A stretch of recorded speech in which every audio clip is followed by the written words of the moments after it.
वहिनी वहिनी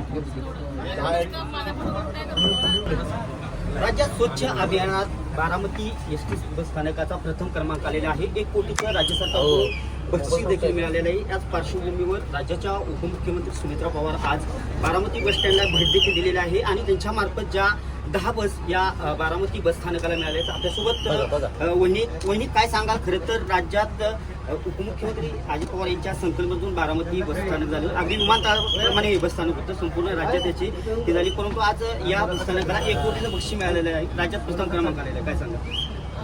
खरं तर हे बारामतीच्या मानाच्या तुरामध्ये एक अभिमानाचा तुरा अजून एक रोवला गेलेला आहे, त्याचा आम्हा संबंध बारामतीकरांना खूप खूप आनंद झालेला आहे, अभिमान वाटतो आणि आदरणीय दादांचं स्वप्नातलं जे त्यांच्या स्वप्नामध्ये होतं ज्या ज्या गोष्टी घडणं त्याच्यामध्ये हे बसस्थानक होतं, जे की इतर ठिकाणी महाराष्ट्रामध्ये कुठेच असं बसस्थानक नाही आणि बारामतीकरांचं खरंच भाग्यवान आहेत, त्यांना अशा प्रकारचं बसस्थानक म्हणजे लाभलेलं आहे आणि या बक्षिसाबरोबरच आम्हा सगळ्या बारामतीकरांची जबाबदारी खूप वाढलेली आहे। सगळ्यांचं मी मनापासून कौतुक करते आणि आभारी मानते।